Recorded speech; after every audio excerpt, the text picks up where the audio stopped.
Hi, so today we'll learn about some basic principles around circles and some theorems that's applied to circles. So we're given this particular figure here. We have a circle here and we can call this circle D. So first thing that we need to know is angle ABC, as you can see here highlighted in green, is what you call an inscribed angle. And then angle ADC is what you call a central angle. So inscribed angles are formed by two chords joined. The vertex is at the circumference of the circle, while the central angle, the vertex is the point at the middle of the circle. Okay, so as you can see here, angle ABC and angle ADC have a common point here, which is A and C. So one thing that we can know about it is that for circle D, 2 times the measure of angle ABC is equal to the measure of the angle ADC. So we have here angle ADC as 60 degrees, then angle ABC will be 30 degrees. So inscribed angles is always half of the central angle if they have the common arc, intercepted arc. Okay, so the intercepted arc here is our arc AC. Okay, so as you can see here, arc AC, if it is a central angle, arc AC will have the same measurement as your central angle.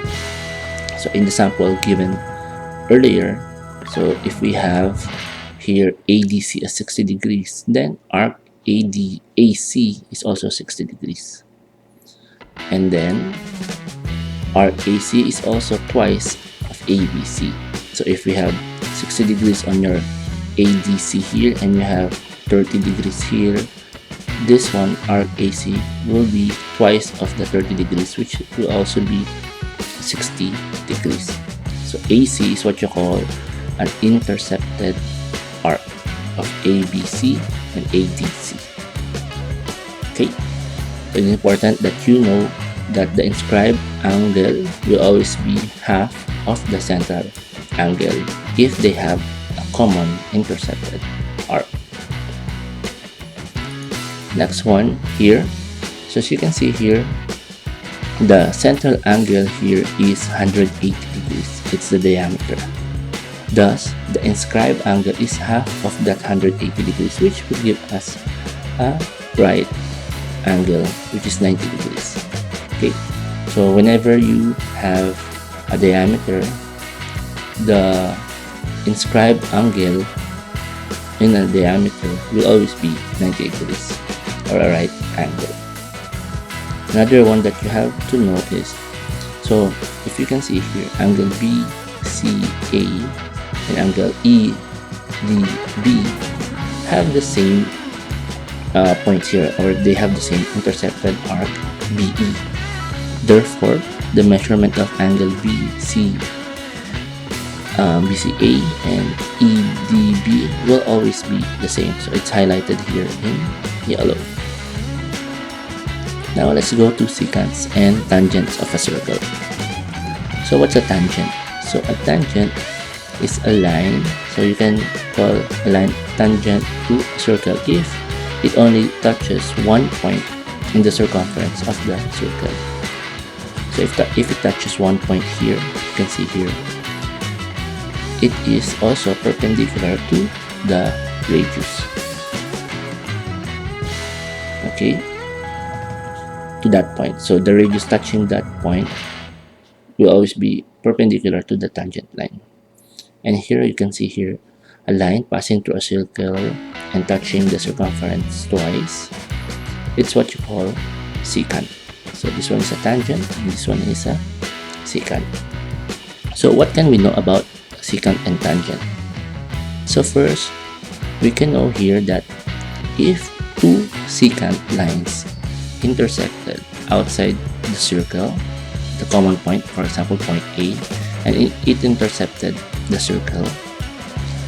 Therefore, angle BAC, here highlighted in green, the measurement of that angle will be half of the measurement of the difference between arc DE and arc BC. So the bigger arc minus the smaller arc, and then half of it will give us the value of the angle A. So you have to take note of this formula. The next one here is almost the same, but this one we have a tangent line, which is UV, segment UV is tangent to a circle.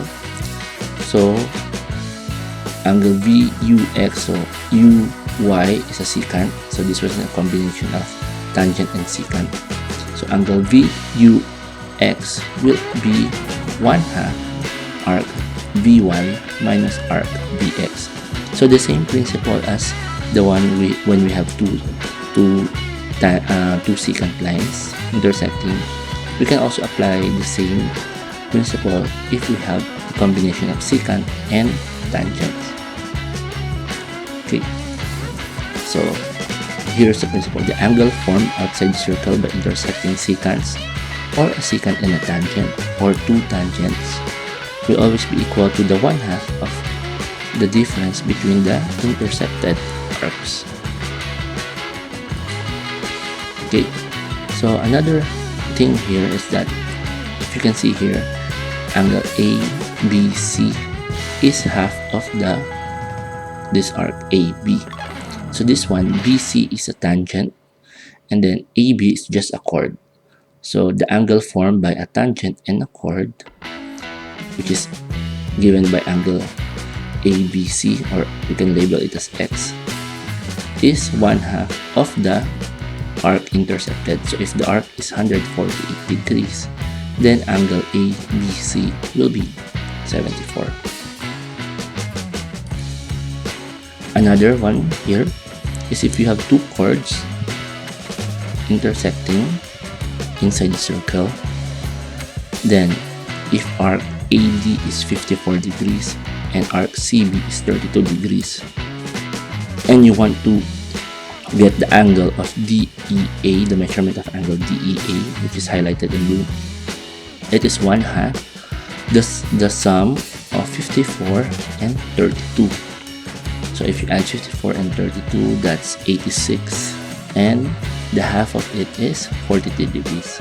Thus, angle DEA is 43 degrees, and angle CEB is also 43 degrees. Given also that they are vertical angles, they will always be equal. So now, given those theorems that we know, facts that we know about circles, let's try and solve a problem. So this problem was submitted to me by one of our followers. So let's try and answer this. So given measure of angle BAD is 46 and FHE is 72. Let's try to solve for these values. So I'll be using my pen here to write around. Okay, so let's try to solve this. Okay, let's choose the color first. Okay, so we have given, let's write the given first. So BAD is this one, 46, and then FHE is 72. Okay, let's try to solve around. So let's try to look for DHE. So it's looking for DHE. What can we see between DHE? So this one, line DF, has an angle of 180 degrees because it's a line. Therefore, 180 minus 72 will give us 108. This. So if you add 108 plus 72, it's 180. So that's a line supplementary to one another. So this one is 108 degrees. Therefore, this one is also 108 degrees. And this one is 72 degrees. Okay. So DHE, we know that DHE is 108 degrees. BGD, let's take a look for BGD. Where was BGD? BGD. Okay. So what can we see here between BGD and the angle 46 degrees, BAD? So they have a common arc. This one. So our arc BD. So given that we have 46 degrees here, the intercepted arc will be twice of the 46, which will give us 92 degrees for the arc BD. So if we have 92 degrees here, and we know that G is the center point, and this one is a central angle. So 92 degrees will be equal to this one, BGD. So BGD is 92 degrees. Let's look for BGA. So this one is a line which will give us 180 degrees. And if we subtract 180 degrees from 92, we can get this value. So 180 minus 92 is, I think, 88. Okay, so 88 degrees. So BGA is 88 degrees. Next, we look for CAD, this one. So we know that this one is 88. Therefore, this arc is also 88. This one is 92, which will give us this arc to be 180. And we know that this is a tangent line, I think. And then this one is a chord or a diameter. Therefore, this angle is 90 degrees because it's also consuming half. The measure of this one is half of the sum of the value of this arc, which is 92 plus 88, which will give us 90 degrees. So 180 divided by 2 is 90 degrees. ABE, where's ABE? So ABE. So how now that we know that it's 46 and 88 here, therefore this is a triangle. So a triangle will always have 180 degrees sum of its angle. So if you add this 46 plus 88, it's 4 carry 1 134. So 180 minus 134 is 46 degrees. Okay, so let's try to double check. 46 plus 88 is 180. Okay, so this one is 46 degrees.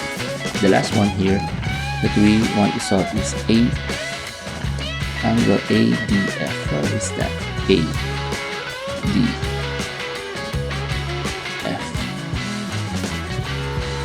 Okay, so let's try to solve for ADF.